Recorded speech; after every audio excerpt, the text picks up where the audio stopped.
दिल्ली के अंदर शिक्षा के क्षेत्र में जो अभूतपूर्व परिवर्तन किए हैं, उससे प्रभावित होकर के लगभग 3 महीने पहले माननीय उप मुख्यमंत्री मनीष सिसोदिया जी ने दिल्ली यूनिवर्सिटी टीचर एसोसिएशन के 3 बार डूटा के अध्यक्ष रहे श्री आदित्य नारायण मिश्रा जी को और उनकी पूरी टीम को पार्टी ज्वाइन कराया था। आदित्य नारायण मिश्रा जी और उनका संगठन academic for action and development AAD Delhi विश्वविद्यालय की शिक्षक राजनीति का एक महत्वपूर्ण पहलू रहा है। न सिर्फ आदित्य नारायण मिश्रा जी 3 बार डूटा के अध्यक्ष रहे, बल्कि इस संगठन के बहुत सारे हमारे शिक्षक मित्र अलग अलग पदों पर दिल्ली विश्वविद्यालय के अंदर जीतते रहे। साथ ही साथ आदित्य नारायण मिश्रा जी को 2 बार 2007 से 2011 तक जो federation for central university teacher association है, राष्ट्रीय स्तर पे 2 बार पूरे देश के टीचरों को नेतृत्व करने का अवसर मिला। पिछले दिनों इन्होंने पूरी टीम के साथ AAD की पूरी टीम ने आम आदमी पार्टी ज्वाइन किया था। दिल्ली विश्वविद्यालय के अंदर पहले से आम आदमी पार्टी का शिक्षक संगठन DTA दिल्ली टीचर्स एसोसिएशंस के रूप में काम कर रहा था। आज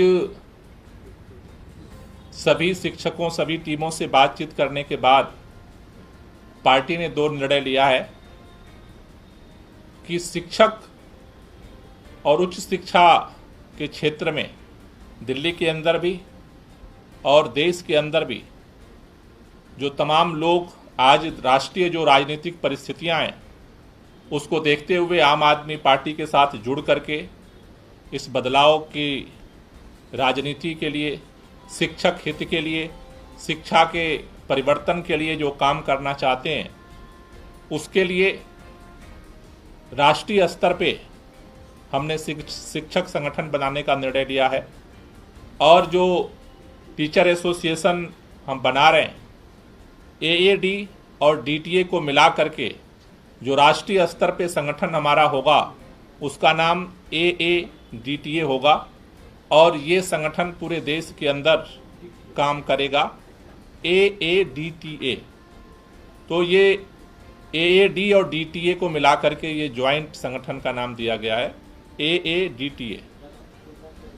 इसका जो दोनों को मिला करके हुआ है, action for academic for action and development और दिल्ली टीचर एसोसिएशन, दोनों को मिला करके बनाया गया।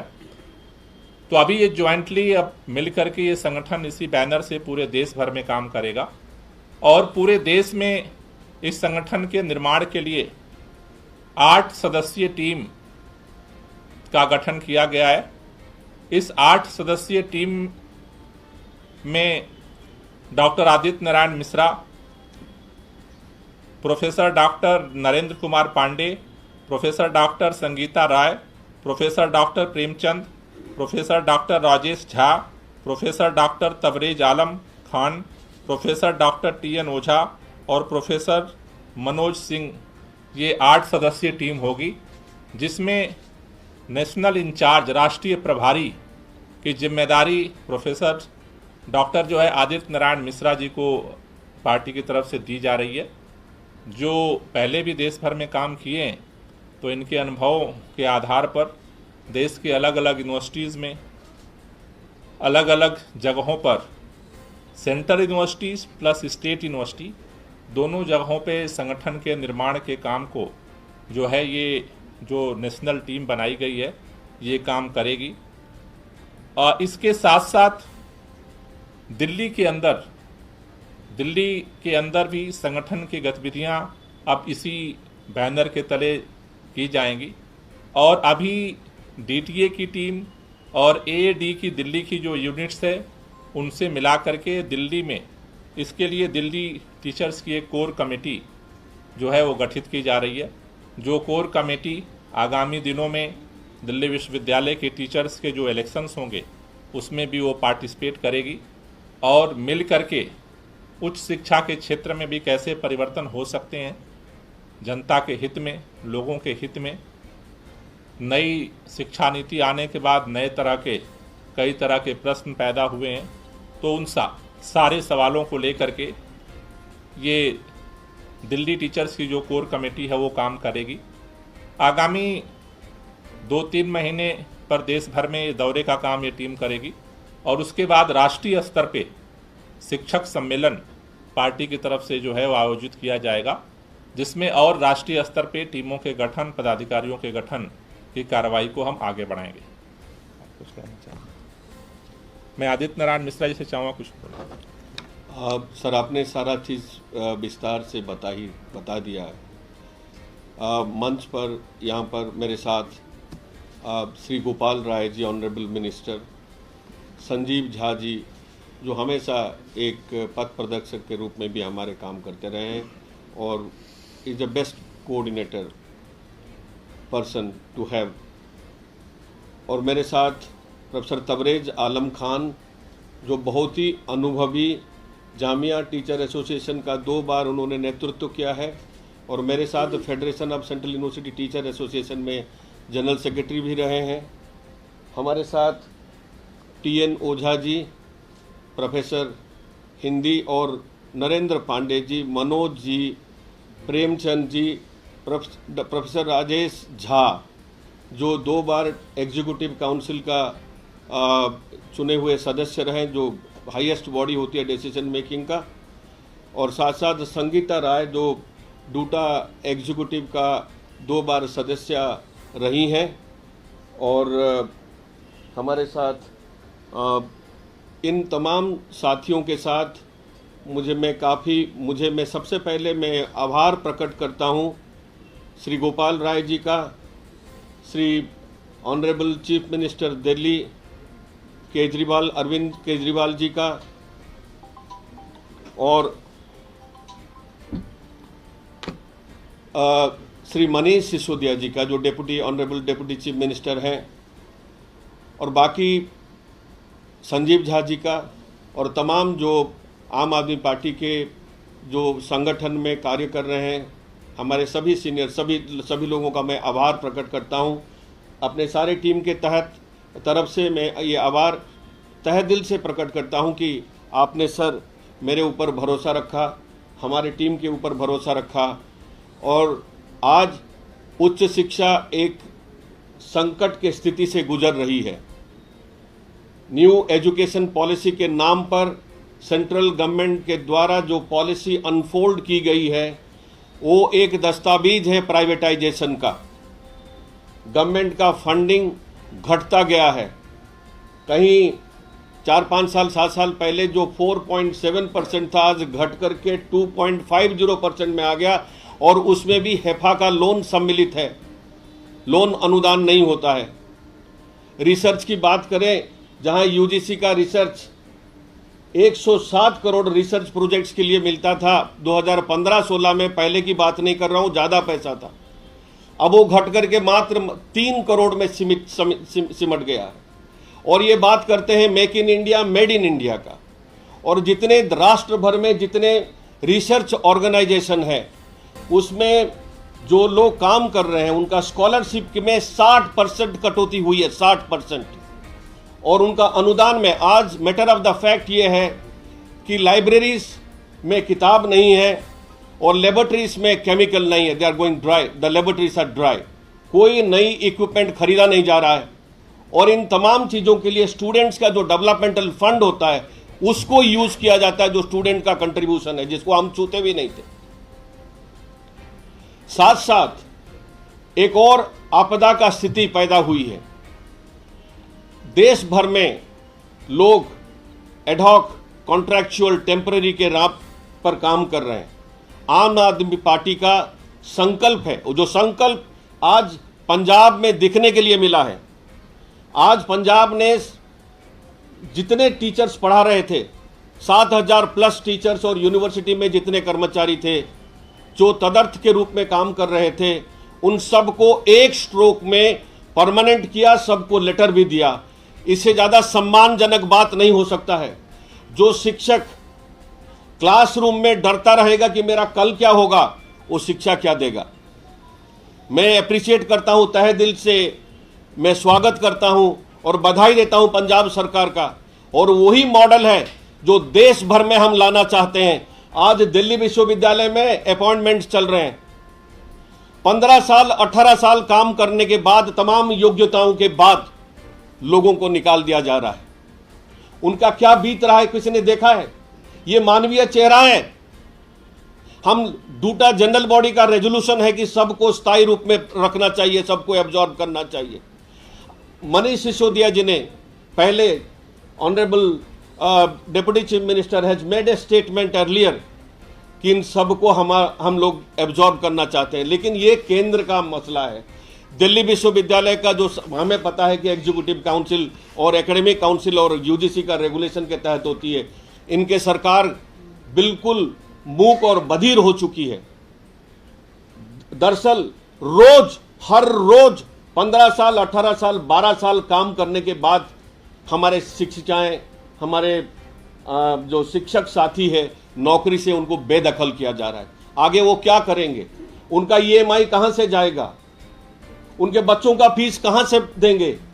ये कौन सा मानविकता है? इस दर्द को ये लोग नहीं समझ पा रहे हैं और कत्लेआम चल रही है। हम लोग उसमें भी रोकना चाहते हैं कि सारा देश में एक मैसेज जाना चाहिए, पंजाब मॉडल ही एक ही मॉडल है और सारा मॉडल दिल्ली में भी वही मॉडल को अपनाना चाहिए। और सारा हिंदुस्तान में हम हर यूनिवर्सिटी में जाकर के एक ही बात कहेंगे, चाहे गुजरात में हो चाहे कहीं भी हो, जाकर के एक ही बात कहेंगे कि वही पंजाब मॉडल को दोबारा उसको सब जगह पर अपनाना चाहिए। और उच्च शिक्षा ये राज्य का जिम्मेदारी है, इस जिम्मेदारी से वो भागना नहीं चाहिए। अगर आज सशक्तिकरण हुआ है और होना चाहिए तो वो शिक्षा के माध्यम से ही हो सकती है। गर्ल स्टूडेंट्स का जो रेशियो बढ़ेगा, जब शिक्षा को आप पैसा देकर के शिक्षा में दाखिला कर देंगे, नहीं बढ़ेगा। जो पिछड़े वर्ग का जो एनरोलमेंट है वो तभी बढ़ सकता है जो शिक्षा सबके लिए उन्मुक्त रूप से खुला हो। न्यू एजुकेशन पॉलिसी में जो डिजाइन है, autonomous college, board of governors, जिसमें प्राइवेट प्लेयर्स आएंगे जो इस सब को कंट्रोल करेंगे। अनुदान का कोई बात ही नहीं है उसमें। और जिसको पढ़ना होगा वो चाहते हैं कि वो ऑनलाइन मूक्स और स्वयं में जाकर के पढ़े, और क्लासरूम में जो बैठेगा, जिसके पास धन होगा, वही जाकर के बैठेगा। आज आधा सत्र निकल चुका है, अभी तक हमारा एडमिशन प्रोसेस चालू नहीं हुआ है। उसका भी कारण है, आपने मुझे सर ये जिम्मेदारी दी। हम लोग सब लोग मिलकर के एक टीम के रूप में काम करेंगे। हमारे तमाम साथी, सबका सहयोग हम लोग लेंगे और सारा देश में यही संदेश को प्रचार और प्रसार कर लिए बात करेंगे, सबको संगठित करेंगे और यूनिवर्सिटी में हम लोग अपना अपना वजूद बनाएंगे। धन्यवाद। कोई क्वेश्चन है तो ले लीजिए। इससे नहीं है, ये तो आपने अनाउंस कर ही दिया। बताएं। आज चुनाव आयोग घोषणा करने वाला 3 बजे, संभवतः हिमाचल की पहले होगी कि आप भी लड़ रहे हैं चुनाव दोनों जगह है, हिमाचल में गुजरात में। आपका इस पर क्या कहना? नहीं, चुनाव आयोग तिथियों की घोषणा करता है, आम आदमी पार्टी उसके लिए तैयार है और पूरी ताकत के साथ आम आदमी पार्टी चुनाव जो है लोगों के साथ मिलकर के लड़ेगी। और मुझे भरोसा है कि ये चुनाव की घोषणा नहीं है, ये बहुत बड़े देश के अंदर आगामी परिवर्तन की घोषणा होने वाली है। 2017 में जब चुनाव की तारीख की घोषणा हुई थी तो ये आरोप लगे थे चुनाव आयोग पर कि बीजेपी को ज़्यादा समय देने की लिए जो तारीखें हैं हिमाचल और गुजरात की अलग अलग रखी गई हैं। अगर ऐसा फिर से होता है तारीखों का ऐलान के बाद अलग अलग तारीखें होंगी, तो इस पर क्या एक बार अनाउंसमेंट उनको घोषणा हो जाने दीजिए, उसके बाद अपनी बात बताएंगे। राजनीति के मामले में आज फिर से हमारी दिल्ली के अंदर पूरा देश आश्चर्यचकित है। छापे दर छापे, कितने छापे पड़ गए शायद आज आप भी नहीं बता सकते कि देश में कितने छापे पड़ गए, और सारे छापों में से निकल करके कुछ भी नहीं आ रहा। तो ये तो उसी बात का प्रमाण बार बार आ रहा है कि भारतीय जनता पार्टी और देश के माननीय प्रधानमंत्री जी के आदेश पर केवल और केवल और केवल गुजरात में ज्यों ज्यों आम आदमी पार्टी का परसेंटेज बढ़ रहा है, वो सोचते हैं एक छापा और मार दो। छापे मारने से आम आदमी पार्टी आगे बढ़ रही है। जितने ये छापे मारेंगे, जितनी गिरफ्तारियां करेंगे, कल गोपाल इटालिया को गिरफ्तार किया, आम आदमी पार्टी का परसेंटेज और समर्थक बढ़ गए। तो मुझे लगता है कि वो केवल एक बात सोचते हैं कि शायद दमन से आवाजें बंद होती हैं, इसी का अनुभव रहा है उनके पास। लेकिन एक नया अनुभव भी देश के अंदर पैदा हो चुका है। जितनी ही दमन करोगे, देश की जनता, गुजरात की जनता और ताकत के साथ अरविंद केजरीवाल और आम आदमी पार्टी के साथ खड़ी हो रही है।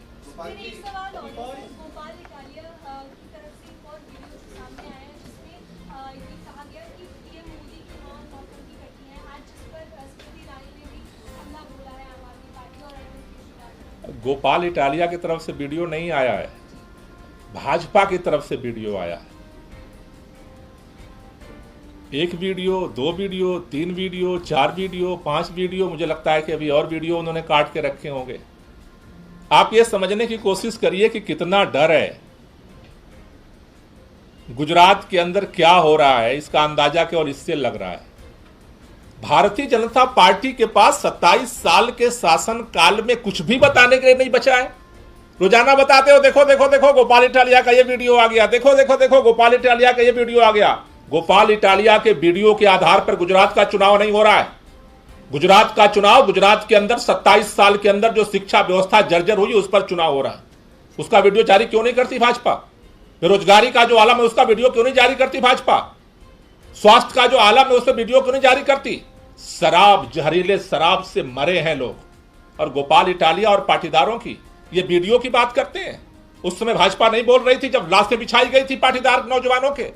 हजारों नौजवानों के ऊपर आज भी मुकदमे हैं।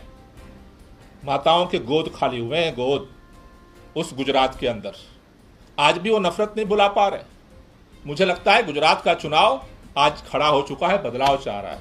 और इनके, अगर इनको ये लगता है गोपाल इटालिया का वीडियो दिखा करके गुजरात में परिवर्तन की आंधी को रोक देंगे, तो मुझे लगता है कि शायद माननीय प्रधानमंत्री जी ने भी सरेंडर कर दिया है, वरना वीडियो नहीं दिखाए जाते।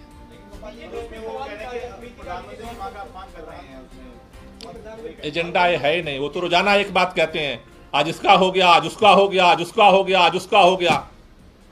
पूरे देश में 365 दिन भाजपाई पूरे देश का अपमान कर रहे हैं। जिसकी मर्जी उसकी मां बहन कर लेते हैं, कोई वीडियो जारी नहीं होता है। डर बात वीडियो का नहीं है, प्रश्न यह है कि मोदी जी ने भी सरेंडर कर दिया। अब गोपाल इटालिया का वीडियो के आधार पर अगर चुनाव लड़ने की नौबत आई है, इतने प्रधानमंत्री जी के दौरे, इतने अमित शाह के दौरे, इतना पैसा, इतना रुपया, 27 साल की सरकार, और फिर भी गोपाल इटालिया का पोस्टर लिए घूम रहे हैं। देखो देखो, इसके आधार पर हमें वोट दे दो। गोपाल इटालिया ने अगर ये नहीं बोला होता तो उनको वोट नहीं मिलता। तो मुझे लगता है कि गुजरात परिवर्तन के मुहाने पर खड़ा है और परिवर्तन होगा। इनका फ्रस्ट्रेशन ये दिखा रहा कि उनके पास मोदी जी ने सारे खजाने खोल दिए, लोग कह रहे नहीं, बदलाव चाहिए।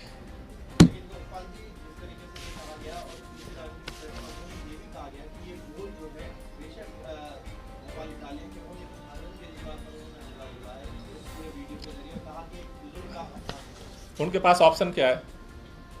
उनके पास 27 साल के गुजरात के लोगों के एक भी सवाल का जवाब नहीं है। एक भी लोगों के सवाल का जवाब नहीं। स्मृति ईरानी जी, एक बार उनसे निवेदन है, एक बार गुजरात जाएं। जिन पाटीदार नौजवानों को गोलियों से भून करके उनका कत्लेआम किया गया था, एक बार उनकी मां से मिलकर के आए, पता चल जाएगा दर्द क्या होता है। सर, गुजरात में पराठे पे 18% GST लगा दिया गया है।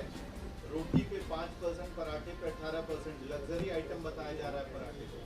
तो 15% पराठे पे, 18% 18% और 5% रोटी पर, कितने हो गए? 23%। तो 23% वोट परसेंट माइनस कर दीजिए बीजेपी का। ভাৰতৰ সন্মানীয় ৰাষ্ট্ৰপতি শ্ৰীমতী দ্ৰৌপদী মুৰ্মু ডাঙৰীয়ানী, অসমৰ সন্মানীয় ৰাজ্যপাল প্ৰফেসৰ জগদীশ মুখী ডাঙৰীয়া, কেন্দ্ৰীয় মন্ত্ৰীসভাত পেট্ৰলিয়াম বিভাগৰ ৰাজ্যিক মন্ত্ৰী হিচাপে দায়িত্ব পালন কৰা ৰামেশ্বৰ তেলী ডাঙৰীয়া, অসম চৰকাৰৰ শিক্ষামন্ত্ৰী ডক্টৰ ৰণোজ পেগু ডাঙৰীয়া, অসম চৰকাৰৰ মহিলা আৰু শিশু কল্যাণ বিভাগৰ মন্ত্ৰী শ্ৰীমতী অজন্তা নেওগ ডাঙৰীয়ানী, অসম চৰকাৰৰ সাংস্কৃতিক পৰিক্ৰমা বিভাগৰ মন্ত্ৰী বিমল বৰা ডাঙৰীয়া, সভাস্থলীত উপস্থিত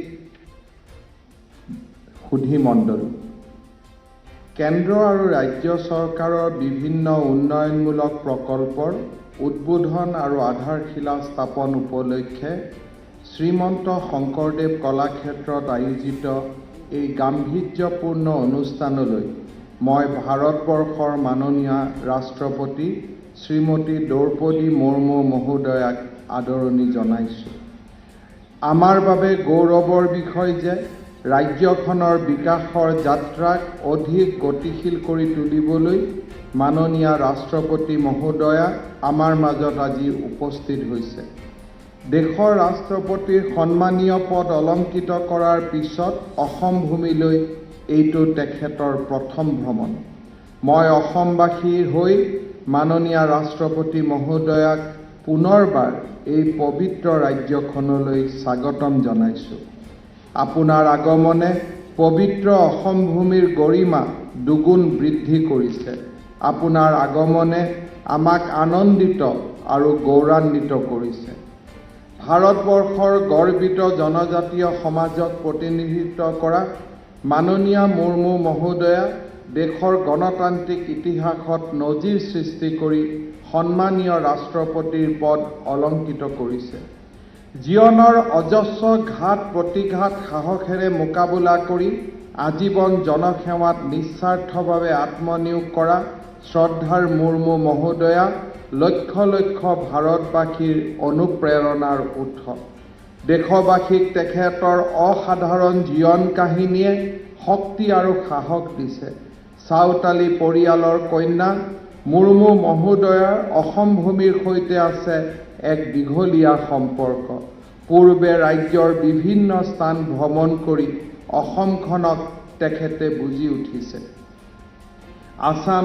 असम में माननीय मुर्मू जी की उपस्थिति के इस गौरवपूर्ण अवसर पर मैं राज्य को लोगों के जीवन में चाय जनजाति आदिवासी समुदाय के योगदानों के बारे में बोलना चाहूँगा। असम में चाय की खेती का एक लंबा इतिहास रहा है। सिंगफो समाज के प्रमुख सिंगफो गाम या बिसा गाम ने सन 1823 में ईस्ट इंडिया कंपनी के एजेंट मेजर रॉबर्ट ब्रूस को पहला चाय का पौधा तोहफे में दिया था।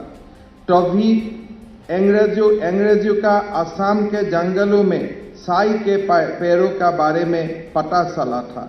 स्वतंत्रता संग्राम में शहीद मनीराम देवान असम के पहले चाय किसान थे।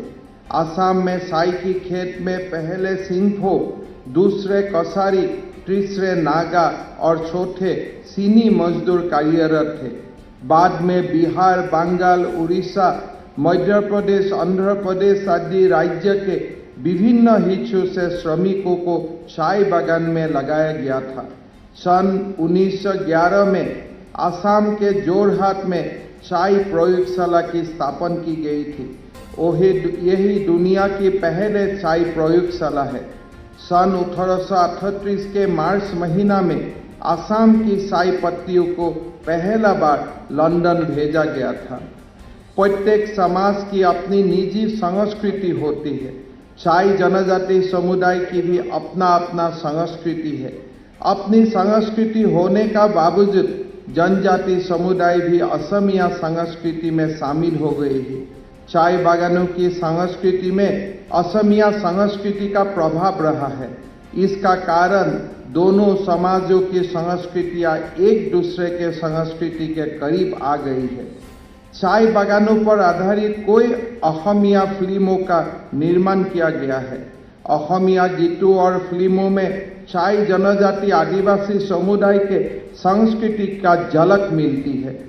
सन 1956 में ही भारत रत्न डॉक्टर भूपेन हजारिका जी ने चाय बागान के पृष्ठभूमि पर एराबतर खोर नाम से एक सिनेमा का निर्माण किया था। चाय बागान के ये पृष्ठभूमि पर ही डॉक्टर भूपेन हजारिका जी द्वारा निर्मित एक प्रसिद्ध सिनेमा है शामिली मैम साहब। चाय बागान के झूमर गीत और नृत्य अब असमिया संस्कृति का एक अभिन्न अंग बन गया है। असम के जनजीवन की महत्वपूर्ण भूमिका निभाने वाले चाय जनजाति और आदिवासी समाज के विकास के लिए हम निरंतर प्रयास कर रहे हैं। हमारी सरकार चाय जनजाति और आदिवासी समुदाय की भविष्य की पीढ़ी में को शिक्षा प्रदान करने के लिए कदम उठा रही है।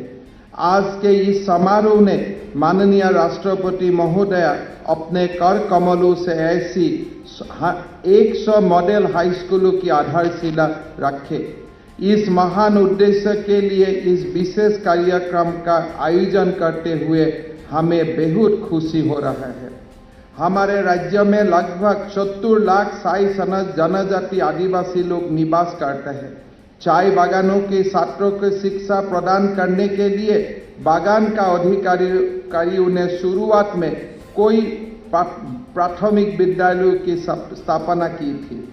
उनमें से अधिकांश विद्यालय क्लास 8 तक ही थे और पर्याप्त संख्या में उच्च माध्यमिक विद्यालय न होने का कारण अधिकांश छात्रों ने अपने शिक्षा आधा में ही छोड़ दिया था। हमारी सरकार ने केवल 1 वर्ष के भीतर ही 97 हाई स्कूलों की स्थापना की है। अन्य 22 हाई स्कूलों की जल्द ही चालू किया जाएगा। इस परियोजना के लिए हमारी सरकार ने 238 करोड़ रुपया का खर्च किया है। मुझे ये बताते हुए बेहद खुशी हो रही है कि हमारी सफलता पूर्वक पहल के कारण इन स्कूलों में 16,140 छात्रों ने प्रवेश लिया है। राज्य सरकार ने इन स्कूलों में 737 शिक्षकों को नियुक्त किया है। स्कूल के फर्नीचर और अन्य कार्य के लिए भी 20 करोड़ रुपया का खर्चा किया है। आज माननीय राष्ट्रपति महोदय द्वारा चाय बागान में ऐसी और 100 आदर्श हाई स्कूलों की आधारशिला रखी गई है।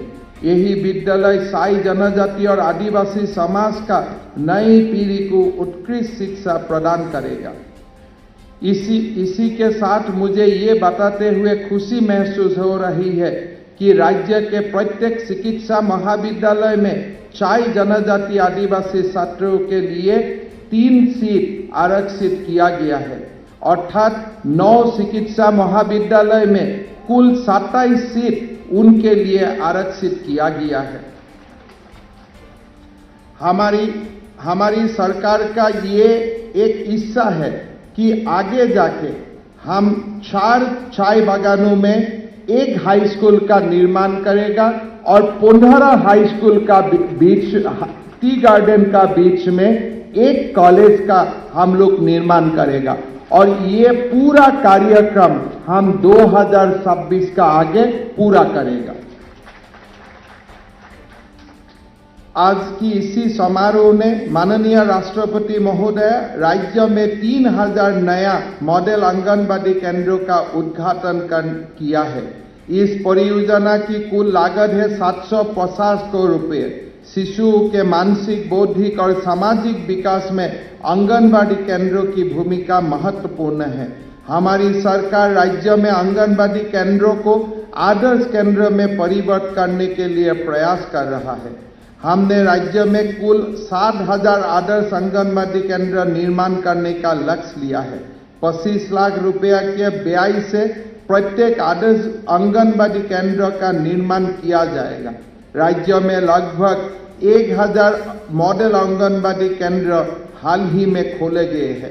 आज फिर 3000 ऐसी केंद्र का आधारशिला स्थापन किया गया है। अगले साल पुनः 2000 आदर्श आंगनबाड़ी केंद्र का निर्माण किया जाएगा। আজি অসম তথা সমগ্ৰ উত্তৰ পূৰ্বাঞ্চলৰ বিকাশৰ অনিৰুদ্ধ গতিৰে যাত্ৰা কৰিছে। মাননীয় প্ৰধানমন্ত্ৰী ডাঙৰীয়াৰ দূৰদৰ্শী নেতৃত্ব আৰু উত্তৰ পূৰ্বৰ প্ৰতি থকা বিশেষ স্নেহে অঞ্চলটোৰ উন্নয়নত নতুন দিগন্তৰ সূচনা কৰিছে। মাননীয় নৰেন্দ্ৰ মোদী ডাঙৰীয়াই প্ৰধানমন্ত্ৰীৰ দায়িত্ব গ্ৰহণ কৰাৰ সময়ৰ পৰা ৰাজ্যখনত বৰ্তমানলৈ 1515 কিলোমিটাৰ দৈৰ্ঘ্যৰ ৰাষ্ট্ৰীয় ঘাইপথ নিৰ্মাণ কৰা হৈছে। মোদী ডাঙৰীয়াৰ 8 বছৰ কাৰ্যকালত 9879 কোটি টকা ব্যয়েৰে 1812টা পথ প্ৰকল্প সম্পূৰ্ণ কৰা হৈছে।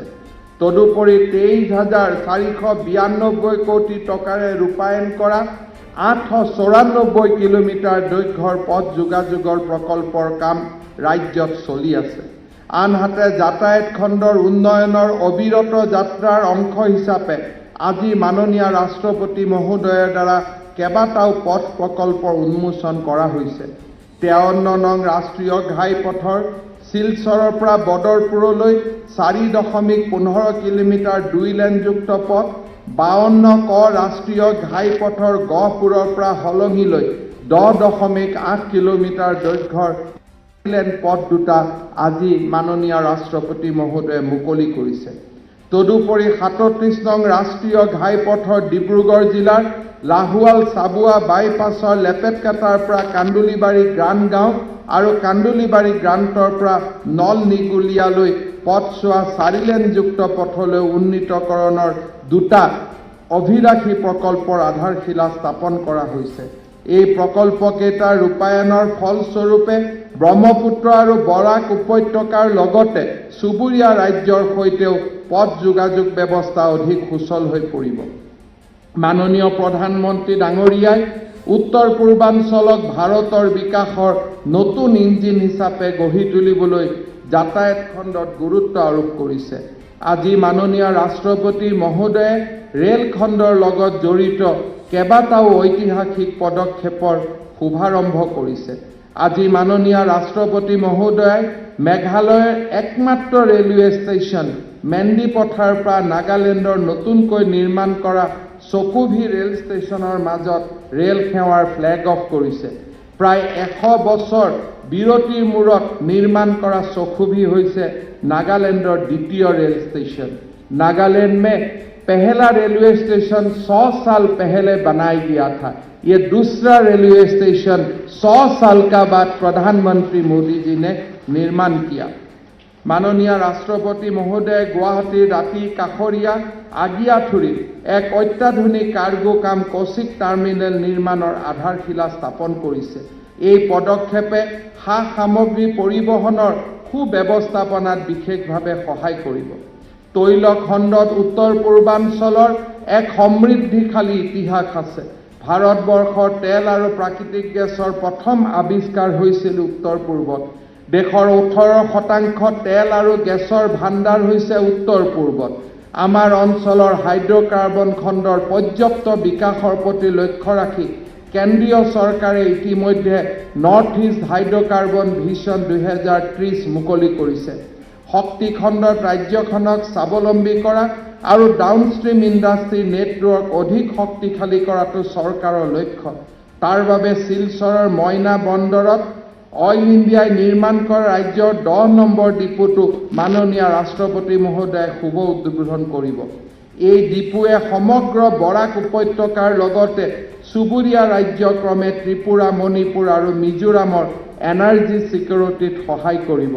যোৱা বানপানীত আমি বৰাক উপত্যকাত কি ধৰণে পেট্ৰল ডিজেলৰ সংকট হৈছিল, সেই সংকটৰ যাতে ভৱিষ্যতে উদ্ভৱ হ'ব নোৱাৰে তাৰ বাবে প্ৰধানমন্ত্ৰী ডাঙৰীয়াই ততাতয়াকৈ বৰাক উপত্যকাৰ ৰাইজলৈ এই বিশেষ সুবিধা আগবঢ়াইছে। मैं माननीय राष्ट्रपति महोदय को हमारी सरकार द्वारा ली गई कुछ विकासों कार्य का बारे में जानकारी देना चाहता हूं। हमारे सरकार गठन से अब तक 38,933 युवाओं को सरकारी रोजगार प्रदान किया गया है। साथ ही तीसरी और चतुर्थ वर्ग के करीब 26,000 पदों का नियुक्ति पत्र शुरू हो गया है। हमारा यही लक्ष्य है कि अगली 6 महीना का अंदर 1 लाख युवा युवती को सरकारी खंड में हम लोग नौकरी का मुहैया करवाऊंगा। राज्य के राजमार्गों और मुख्य जिला सड़कों के उन्नयन के लिए कदम उठाया गया है। गुवाहाटी और उत्तर गुवाहाटी के बीच ब्रह्मपुत्र पर एक 6 लेन युक्त पुल का निर्माण तीव्र गति से चल रहा है। इसके अलावा अन्य 2 पुलों का निर्माण के लिए भी कदम उठाया गया है। सरायघाट पुल के पास ब्रह्मपुत्र पर रेल और वाहनों की आवाजाही के लिए अन्य एक नया पुल के निर्माण के लिए भी केंद्रीय सरकार ने मंजूरी दिए है। हमारे सरकार ने ऐसे ही कोई सारे जन कल्याणमूलक काम कर रहा है। आज आमी गौरव अनुभव करूँ जे आमार राज्यर 19 लाख परियाले प्रति माहर 10 तारिखे बैंक जोगे 1,000 टकाকৈ लाभ करिছিলে। এই ধনৰাশিৰ পৰিমাণ যোৱা 10 অক্টোবৰৰ পৰা 1250 টকালৈকে বৃদ্ধি কৰা হৈছে আৰু 6 লাখ নতুন পৰিয়ালক এই আঁচনি আমি সামৰি ল'ম। माइक्रो फाइनेंस से ऋण लेकर मुश्किलों का सामना करने वाली महिलाओं को राहत प्रदान करने के लिए असम माइक्रो फाइनेंस प्रोत्साहन और राहत योजना के माध्यम से हमने लगभग 9 लाख महिलाओं को लाभान्वित किया है। किसानों से 940 रुपया MSP पर धान खरीदने के लिए हमने कदम लिया था। इसमें राज्य के लगभग 43,938 किसान लाभान्वित हुआ है। आज उत्तर पूर्व के सभी उग्रवादी समूहों ने या तो हथियार डाल दिया है या बातचीत की प्रक्रिया में है। दशकों को बाद पहली बार केंद्रीय सरकार ने नागालैंड, असम और मणिपुर की बड़े क्षेत्र से सेना की विशेष क्षमता अधिनियम AFSA को हटाया। हमारी सरकार दशकों पुराने असम, नागालैंड, असम, मिजोरम, असम, अरुणाचल और असम, मेघालय का जो सीमा विवाद है इसको भी सुलझाने के दिशा में आगे बढ़ा है। राज्य को नया पीढ़ी को ड्रग्स जैसे नशीली पदार्थ से मुक्त कराने का महत्वपूर्ण पदक्षेप लिया गया है। एक ड्रग्स फ्री असम बनाने के लिए हम निरंतर प्रयास कर रहा है। पिछले वर्ष के मई महीना से अब तक असम पुलिस ने 900 करोड़ रुपया के ड्रग्स बरामद किया है और 6,808 ड्रग्स डीलर को गिरफ्तार किया है। असम तथा नॉर्थ ईस्ट के विकास यात्रा में आज का यही दिन सुनहरे अक्षर में लिखा रहेगा। आज राष्ट्रपति महोदय के कर कमलों से उद्घाटन किया गया यही परियोजना को इस क्षेत्र में विकास के गति में और तेजी देगा। मैं फिर से एक बार माननीय राष्ट्रपति महोदय को धन्यवाद देता हूं। इसी अवसर पर मैं माननीय राष्ट्रपति महोदय से एक निवेदन करना चाहता हूं। आपने पहले भी असम भ्रमण किया है। मैं आपको हमारी राज्य की प्रकृति, संस्कृति और जीवन शैली को करीब से देखने के लिए एक बार फिर असम का चाय बागान और काजीरंगा को भ्रमण करने के लिए आमंत्रित करता हूं। आपके आगमन से हम कृतज्ञ होंगे। अंत में एक बार फिर राष्ट्रपति महोदय को धन्यवाद देते हुए और उपस्थित सभी लोगों को अपनी श्रद्धा प्रकट करते हुए मैं अपना भाषण को यही समाप्त करता हूं। जय हिंद, वंदे मातरम।